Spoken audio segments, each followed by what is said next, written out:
So let me get the question straight. So you're asking, we're talking about being conscious of the people that we keep around us.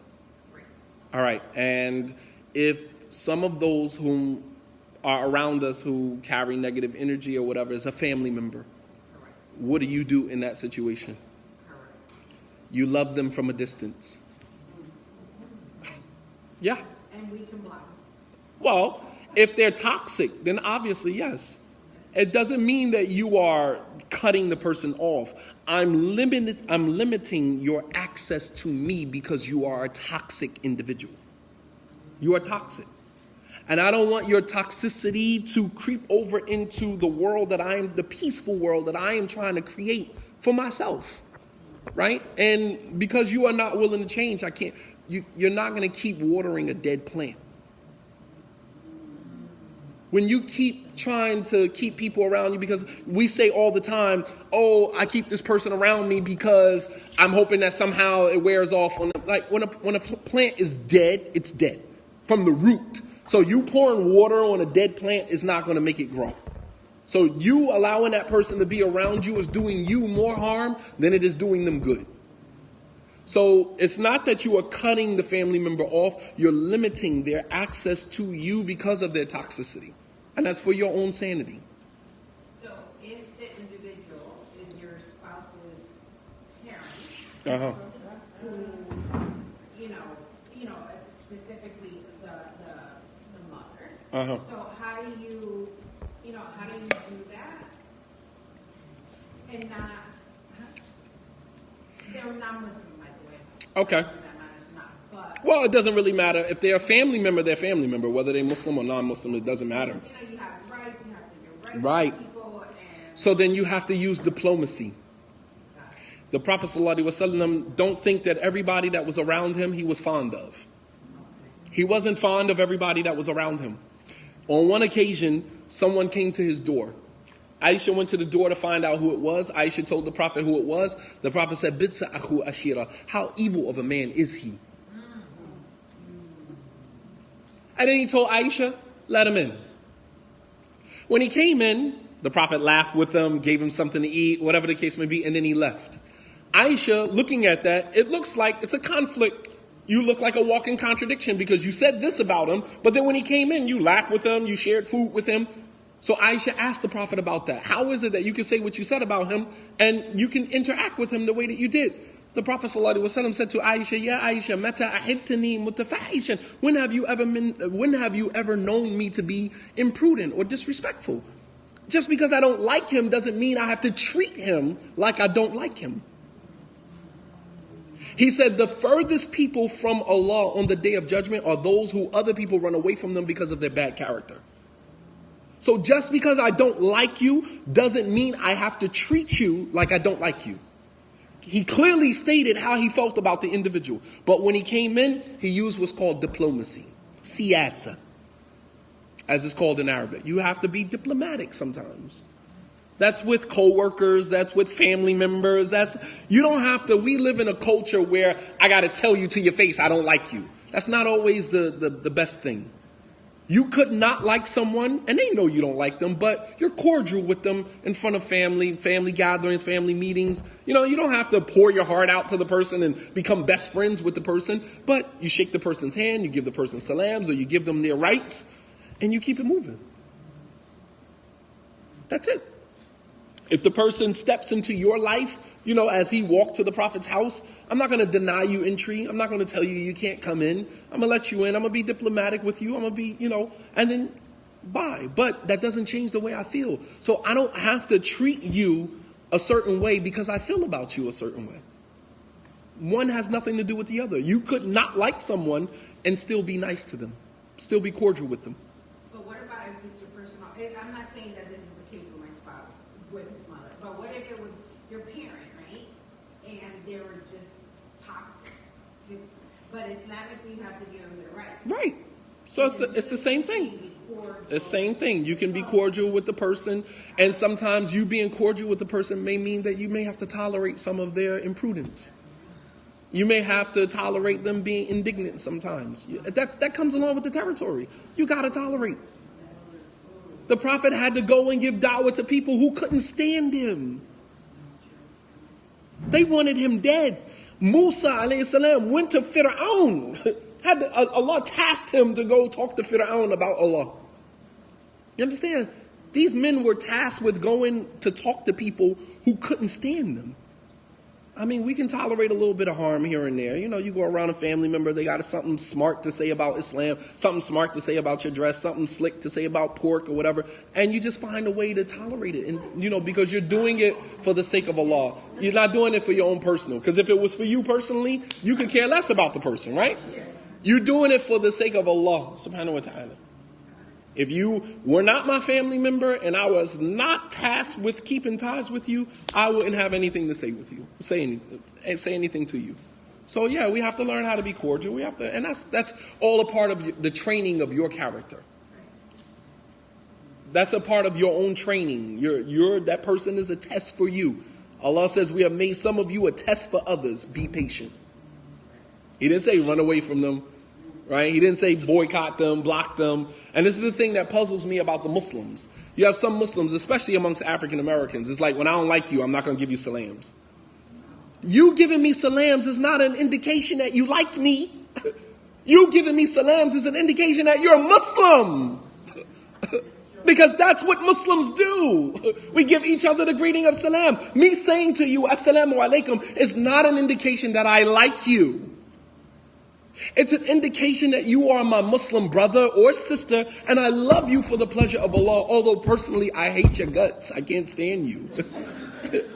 But that does not mean I'm not going to give you your haqq.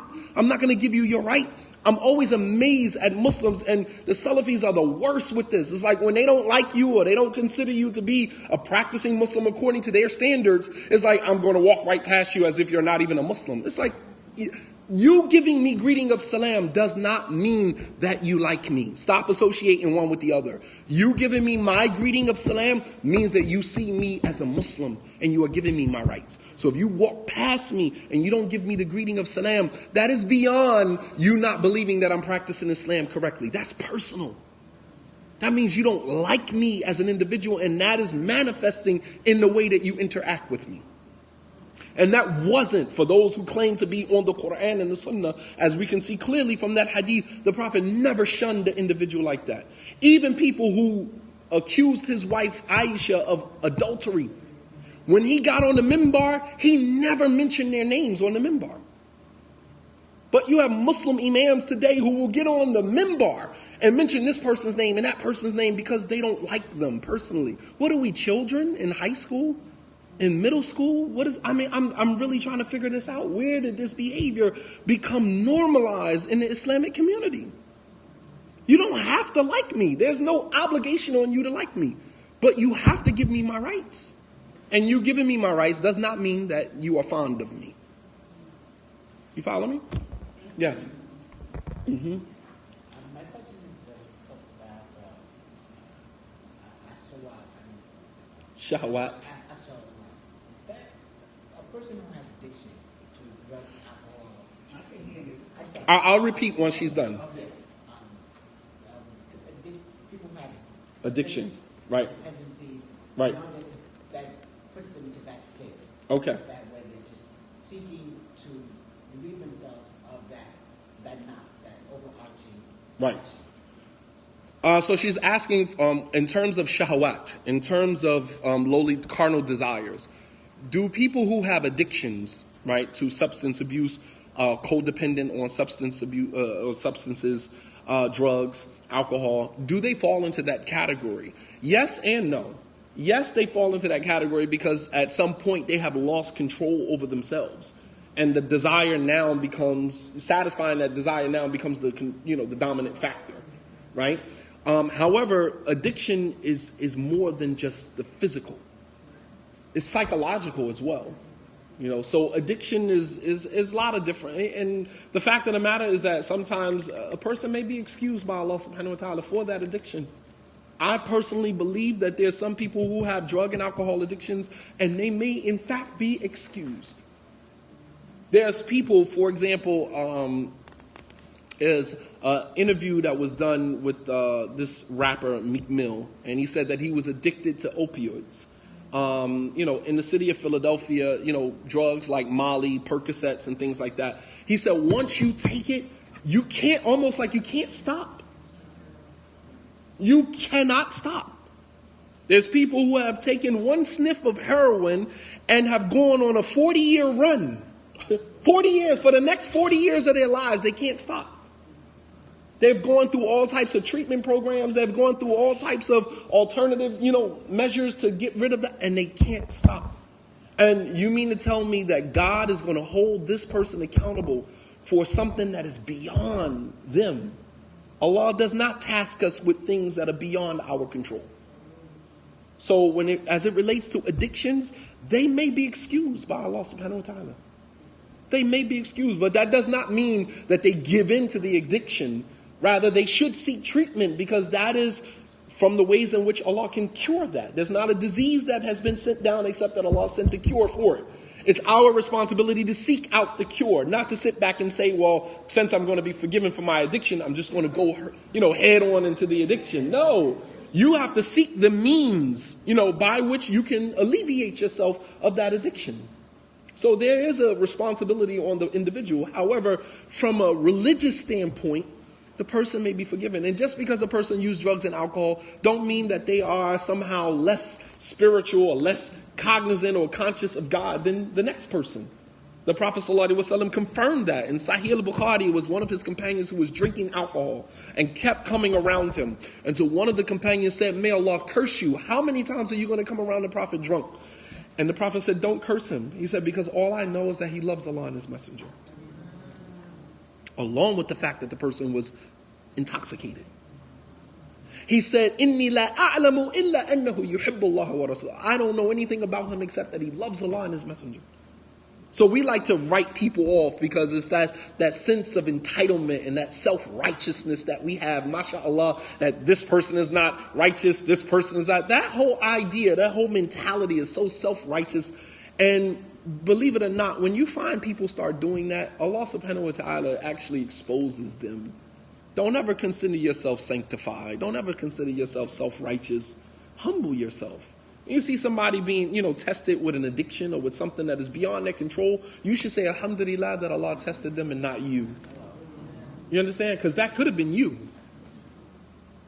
No. Yes. What's the difference between the nafs and the soul? The soul is the thing that Allah puts into the body, that occupies the body. The nafs, the carnal desires. Sometimes they're used interchangeably for soul. The word nafs is sometimes used interchangeably, meaning sometimes lowly desires and sometimes it means the soul. Like nafsul lawama, the self-reproaching soul. Nafsul mutma'inna, the word that is used is nafs, not ruh. Right? The official word for soul, that thing that is occupying your body, is ruh, which is soul. Al-arwah, junudu junada. Arwah is the plural of ruh. The souls are like conscripted soldiers. However, the word nafs sometimes is used interchangeably with ruh, with soul. All right? But when we're talking about in English, the lowly desires or carnal desires, these are vices of the physical body. Impulses, right? Impulses, almost like animalistic impulses. A desire to do this, a desire to do that. All right. And it's the body and the soul that, is both affected by that. All right. And I hope I explained that. I hope that's clear. It's not. It's not clear? No, not to maybe. Okay. So the word nafs in Arabic is sometimes used interchangeably between lowly or carnal desires and the soul. It all depends on the context and how it's being used in the verse. All right. But there is a word in Arabic that denotes soul, which is the word ruh. When it's used, you automatically know what it means and what it's referring to. As for the word nafs, sometimes it's used to refer to carnal desires and sometimes it's used to refer to soul. And the determining factor in that is the context in which it's being used in the verse. That clear? And that's as it relates to the word itself. Yes. Walaikum salam. I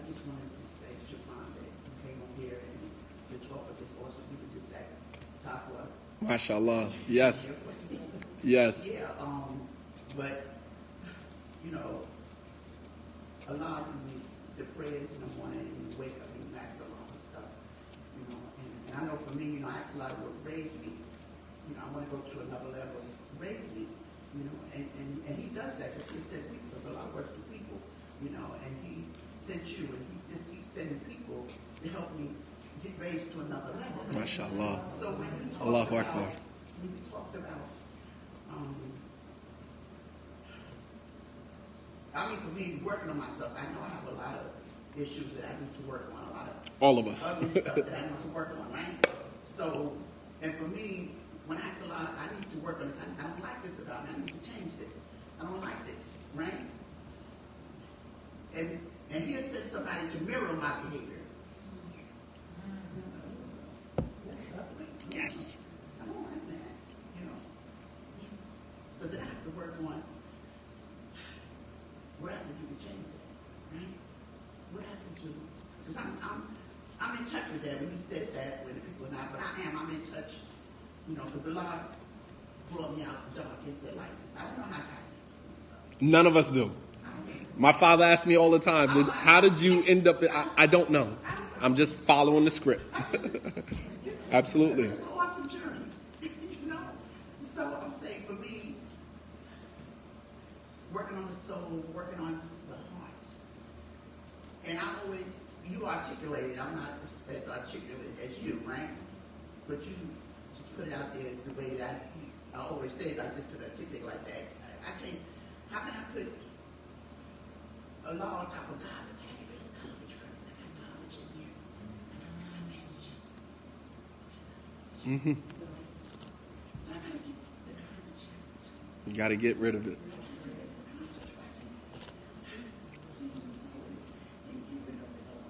Absolutely. Absolutely. I gave you 5 things. Who remembers the 5? What's the formula? Tawbah, repentance, prayer, having a relationship with your salat. What was the first one? Challenging yourself. What else? What was the first one? You got to remove anything from your heart that is stopping goodness from coming in it. You got to remove that. You got to cleanse the heart. And that's the process. Tahliya wa tahliya. And that's the formula that the scholars use. That tahliya means to remove. Tahliya is to beautify. Right? To remove all of that negative stuff and then begin beautifying your heart and your soul with all of those good qualities that our religion. And I hope I didn't get any Muslims mad because I find out, because I talk about feelings, right? I talk about, and a lot of times they don't like that. You know, just throw a sword at you, and I'm like, okay, look, I need to do the word. Absolutely. I need to do the word. How do I do the word? You throw a sword at me, but that don't tell me what to do. Right, the practical implementation of it. Absolutely. They love to throw a sword at you. Because we love theory. We are an ummah that loves theory. Yep. We throw an ayat and a hadith, but how does that look in real time? What does that mean? Don't just give me an ayat or a hadith. Show me how that looks in 2018. Right here in my life right now, how does that look? Right, absolutely. Yeah. Sometimes we don't know what we need to purify. How do you identify that? I mean, lots of times we just go moving, we're all that. But we still have whatever is going on, we're not able to identify it. How do we do that? How do you identify what to start with or what to... How do we identify what we need to take out? How do you identify what you need to take out? You do that by the process of elimination, by looking at the things that you're trying to put in.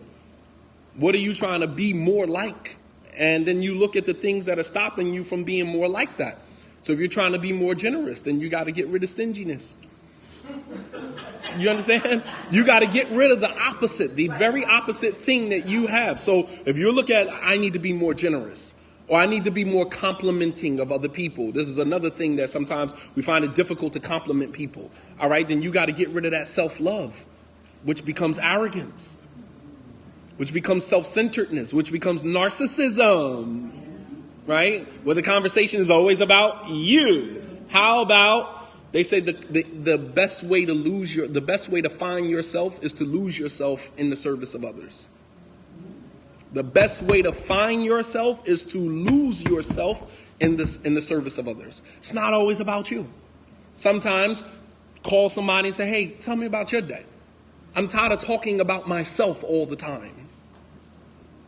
Some people just love to hear themselves talk. You got to do the opposite. Love to hear other people talk.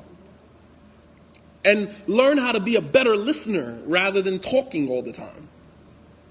And as you do that, you will start to see that people's stories are just as entertaining and inspiring as your story.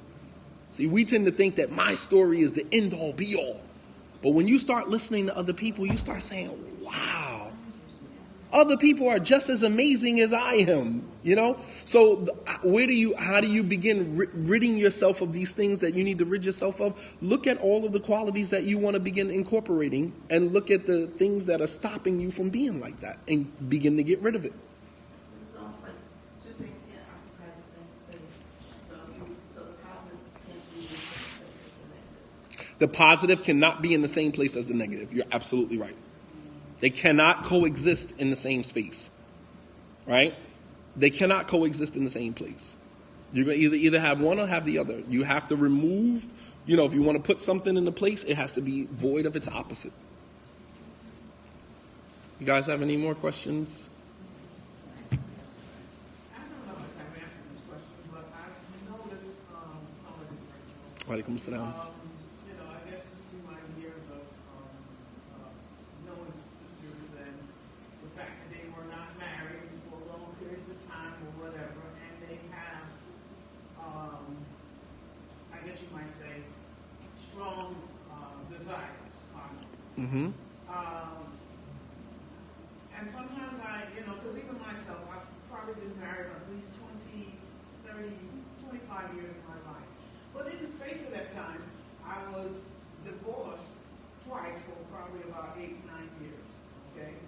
And sometimes, you ask yourself, when you're talking to other people also, if you do like that type of, your life to be satisfied in that way, and you're trying to do the right thing, and you do not go out and do things that Allah says not to do.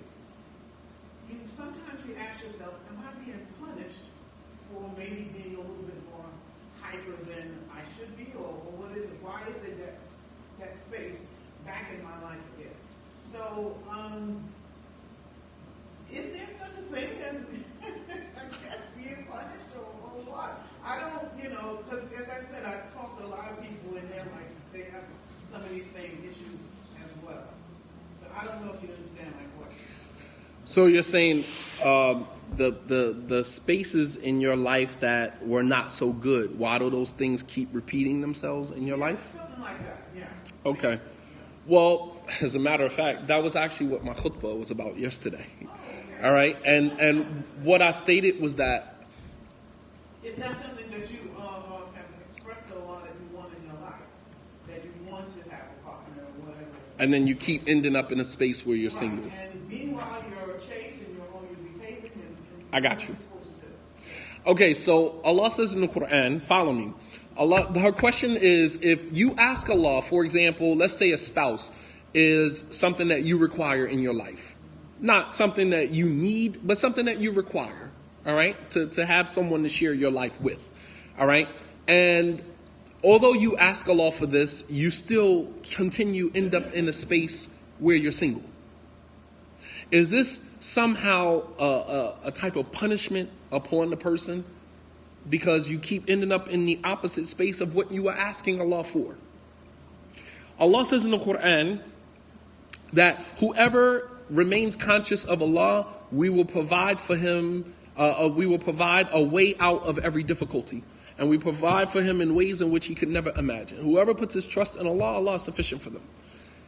Sometimes Allah providing you a way out is providing you a way in. Meaning Allah is not going to just remove you from a situation because you asked. Sometimes Allah just gives you the tools to navigate your way through the situation rather than removing you from it, because there's a lesson in it that you need to learn. And the example that I used yesterday, two examples. One is the lesson of Prophet Yusuf, alayhi salam. If you remember, Prophet Yusuf went to prison, right? And then he ran into two people in the prison and he interpreted their dreams for them. One of them, he said, you are going to be killed. You're going to die right here in the prison. And then the other one, he said, you're going to go home, you're going to be let free, and you're going to go crush grapes for the king. You're going to pour wine for the king. So the day that the guy who was being released was going home, Prophet Yusuf said to him, mention me to your Lord, mention me to the king to get me out of the prison. Because I didn't do what the women were accusing me of. I'm not guilty of that. So when you leave, mention me to the king. And what did Allah do? Allah says, فَأَنْسَاهُ الشَّيْطَانُ ذِكْرَ رَبِّهِ فَلَبِثَ فِي السِّجْنِ بِضْعَ سِنِينَ. That shaitan caused the man to forget, and Yusuf ended up remaining in the prison 7 more years. Now, that's similar to the situation that you just gave me. Because Yusuf wanted out of the prison, but Allah let him stay in the prison for 7 more years because there was a lesson that he needed to learn, and that is that you don't put your trust in human beings, you put your trust in God. You understand? And Yusuf had to stay in prison for 7 more years to figure that out. So sometimes Allah subhanahu wa ta'ala might leave us in this. We ask Allah, I want to be with a spouse, I want to be with someone to share my life with, and yet I get married and then I'm single again. I get married and then I'm single again. Why do I keep ending up in this space where I'm single, and I keep asking God to remove me from that place and put me in a place where I'm sharing my life with someone? Because in that space, when you are single, there's lessons that you are supposed to learn that you're not getting. So you keep ending back up in that space until you get the lesson. The lesson will continue to repeat itself until you get it. The other example is the example of Prophet Yunus. Prophet Yunus, if you remember, he walked away from his people. It's the greatest mistake that a leader can make, is to walk away from his own people. And we've had many leaders in the African American Muslim community who have walked away from their people. You spend your time building other communities, the immigrant communities, building their communities, fundraising for their communities, doing everything for them, and you have abandoned your own community. Sometimes it's about the politics. Sometimes it's about money.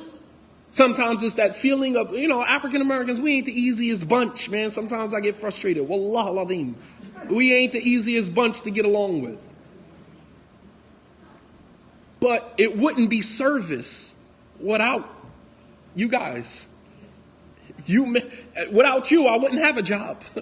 It would be nobody to talk to. It would be nobody to understand my pain and my frustration, which comes out sometimes in my own lectures.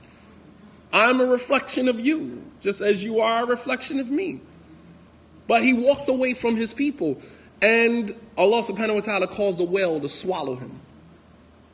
Allah told the whale, don't break his bones, don't shred his skin, just hold him there.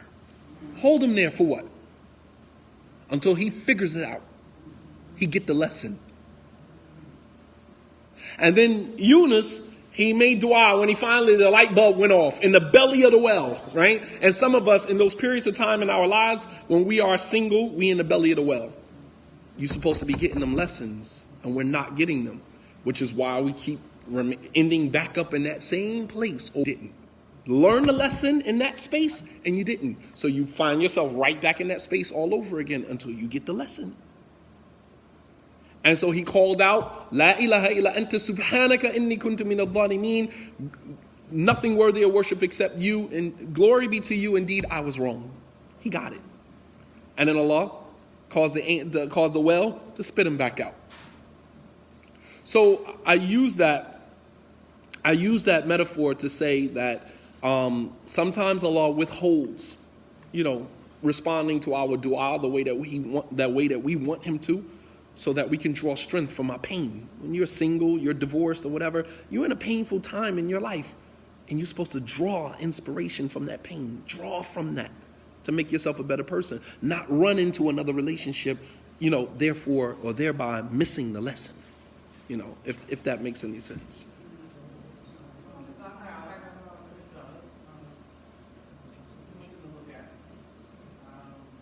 I mean, it's just a perspective. It doesn't necessarily have to be right. It's just a A perspective. certain amount of fear of getting into the wrong relationship as well.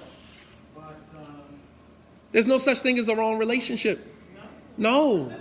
Allah gives us the people that we need in our lives that will mirror to us the behaviors that we need to change. She said it.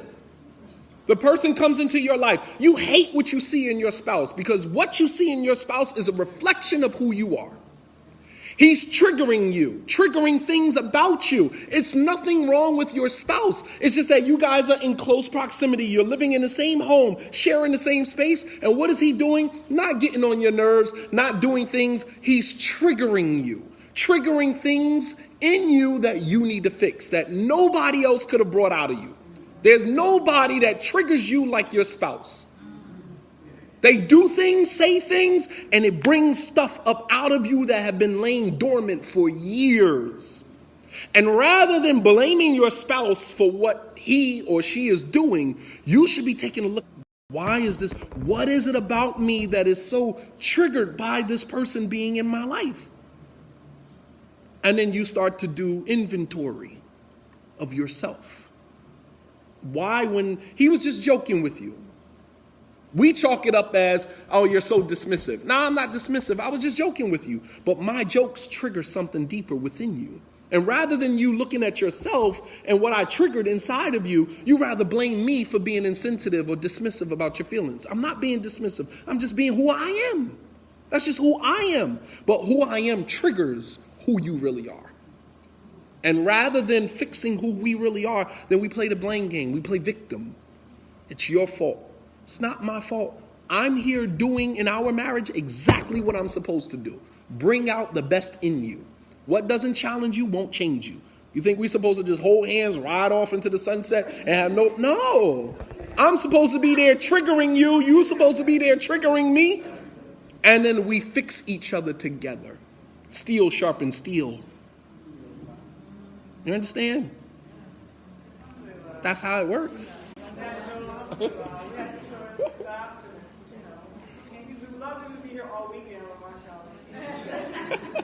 This is what I do. We could be here to Isha.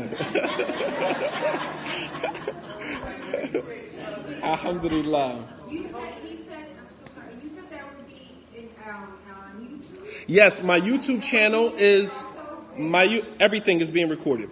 My YouTube channel is www.rawdah, R-A-W-D-A-H. That is my official R-A-W D-A-H. That is my official YouTube channel. If you type Shadeed Muhammad in on YouTube, you're going to get all types of stuff. I didn't post any of that. My official channel, things that I post myself, is under www.rawdah. If you go to YouTube and you type that in, my channel will come up. MashaAllah. All right, you guys have been great. May Allah subhanahu wa ta'ala bless you. Please enjoy the rest of your retreat.